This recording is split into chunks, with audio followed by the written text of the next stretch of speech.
الحمدللہ والصلاۃ والسلام علی رسول اللہ بعد۔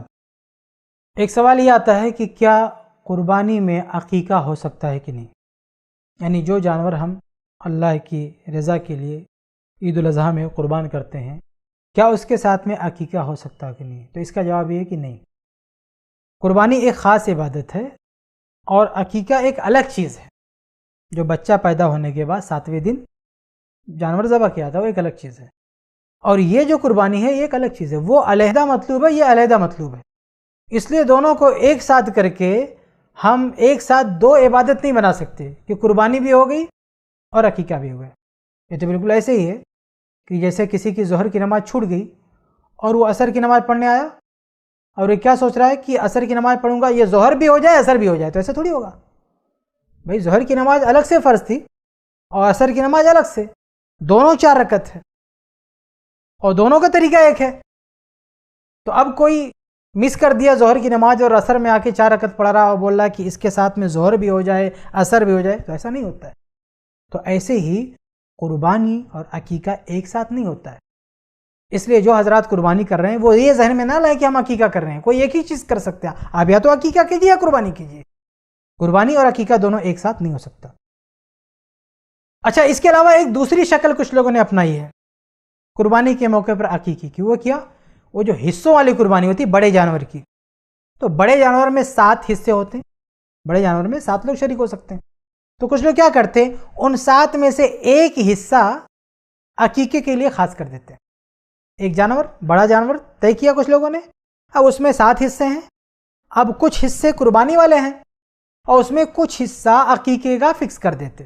یہ 7 لوگ ہیں تو 6 لوگ کیا ہے قربانی والے ہیں اور ایک حصہ کسی کے عقیقے کے لیے طے کر دیتے۔ یہ بھی غلط ہے، 2 اعتبار سے غلط ہے۔ ایک تو یہ کہ قربانی کے جانور میں، بڑے جانور میں جو 7 حصے بتائے گئے ہیں وہ صرف قربانی کے لیے بتائے گئے ہیں، نہ کہ عقیقے کے لیے، اس لیے آپ اس میں عقیقہ نہیں ایڈ کر سکتے۔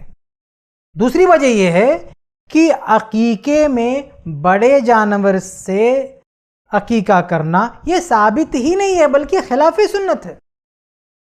تو جب بڑا جانور جو فل جانور، فل پورا مکمل جانور اگر عقیقے میں کیا جائے تو اسے عقیقہ نہیں ہوتا۔ بڑا جانور اگر عقیقے میں آپ ذبح کریں عقیقہ نہیں ہوگا، وہ آپ سے ثابت نہیں ہے، نہ صحابہ سے ثابت ہے۔ تو جب ایک مکمل جانور عقیقے میں ثابت نہیں ہے تو اس جانور کا ایک حصہ یہ عقیقے میں کیسے چل سکتا ہے؟ اچھا، یہاں پر میں آپ کے سامنے واضح کر دوں کہ کچھ لوگ ایسی روایتیں پیش کرتے ہیں جن میں یہ ملتا ہے کہ عقیقہ بڑے جانور سے کیا گیا، لیکن ایسی ساری روایتیں ضعیف، مردود ہیں، کوئی ثابت نہیں ہے۔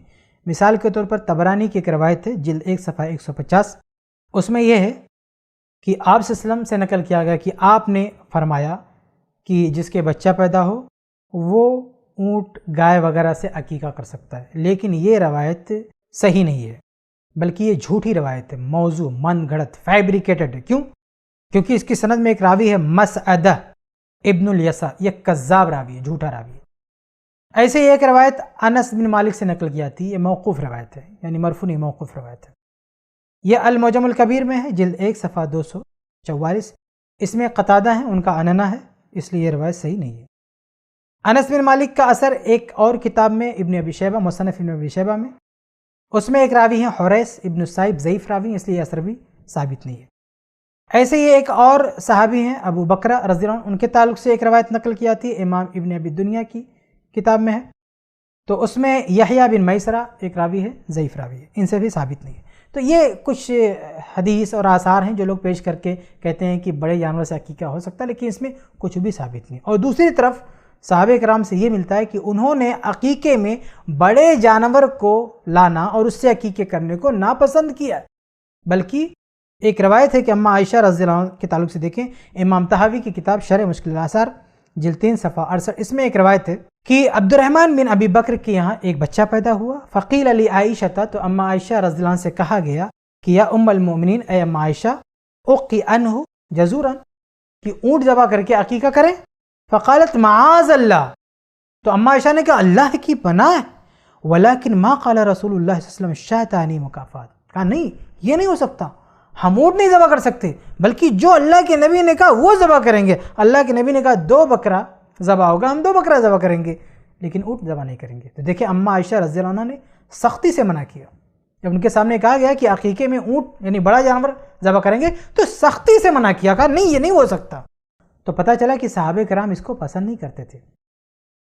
ایسے ہی ایک اور روایت ہے مصنف عبد الرزاق میں جلد 4 صفحہ 328، اس میں حفصہ بنت عبد الرحمن بن ابی بکر ان کا واقعہ ہے کہ ان کے یہاں ایک لڑکا پیدا ہوا تو کچھ لوگوں نے ان سے کہا حلا عققتی جزوراً علی ابن کی، کہ جو بچہ پیدا ہوا ہے تو اونٹ ذبح کر دیا جائے عقیقے میں۔